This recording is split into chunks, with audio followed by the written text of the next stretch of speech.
Pass झाला तुझा शहाणपणा. शेवटचं सांगतोय तुला, बऱ्या बोलानं चालती हो इथून, नाहीतर याचे परिणाम लय वाईट होतील. परिणामांची काळजी भित्र्यांना असते. सावी कुणाच्या बापाला घाबरत नाही.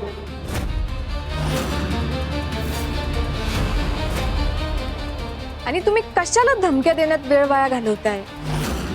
तुम्हाला जे काय करायचंय ना ते डायरेक्ट करा. बघू काय परिणाम होतोय. मी तयार आहे. ठीक आहे, जशी तुझी इच्छा.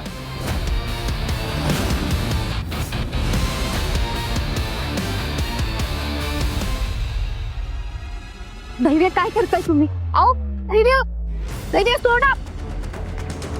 धैर्य मी सांगितलं ना, सोडा. सरक.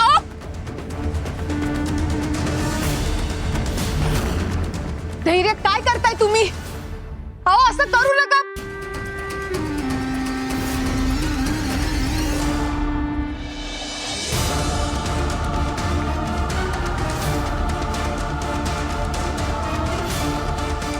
लय शानी समजते ना स्वतःला.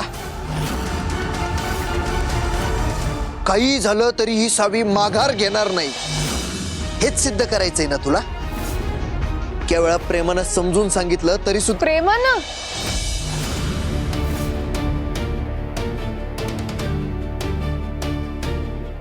मुजुमदार, तुमच्या तोंडून चुकून हा शब्द आला का? नाही नाही, तुम्हाला शोभत नाही ना म्हणून विचारलं. मी तुझ्याशी जेवढं धीरानं वागलोय ना त्यालाच प्रेम समज, नाहीतर मी तुझ्याकडे बघावं एवढी लायकी सुद्धा नाहीये तुझी.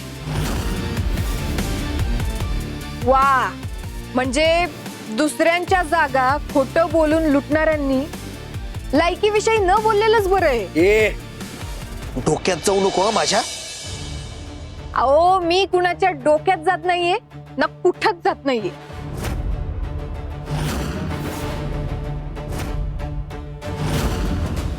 अहो मी इथंच आहे. असं नाही, बघूया की मग. डोक्यावर छप्पर नसताना किती वेळ थांबतेस इथं? का तुम्ही पण पावसा पाण्याचं माझ्या घरासमोर थांबलाच होतं. त्यावेळी तुमच्या अहंकाराने आणि स्वार्थाने तुम्हाला बळ दिले.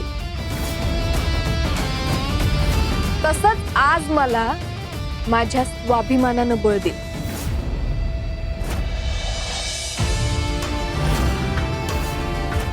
जोवर तुम्ही स्वतःहून मला घरात घेऊन जात नाही तोवर मी इथून हलणार नाही.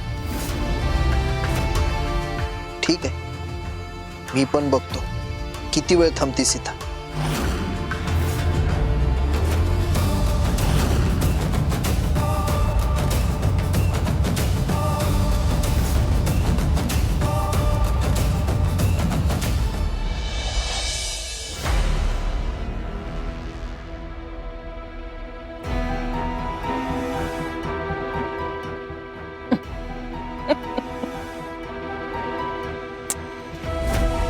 कशाला स्वतःचा अंत बघते?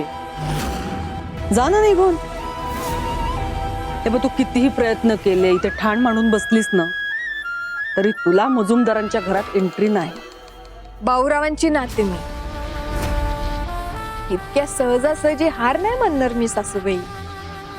मी सासू नाहीये तुझी आणि या घराशी तुझा काही एक संबंध नाहीये. असं बोलून संबंध तोडता येत नाही सासूबाई.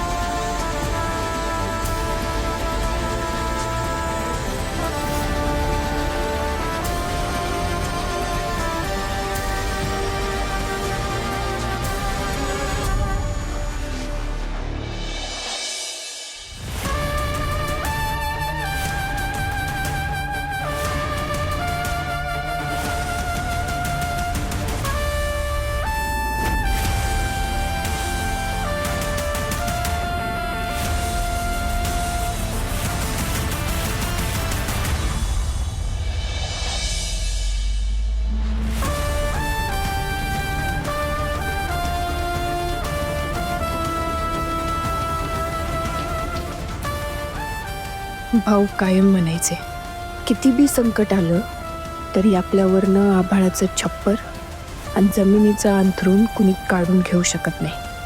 या मजुमदारांना दिवसा तारं तोडायला लावायचे असतील तर आजची रात्र ताऱ्यांसंग काढायला लागल.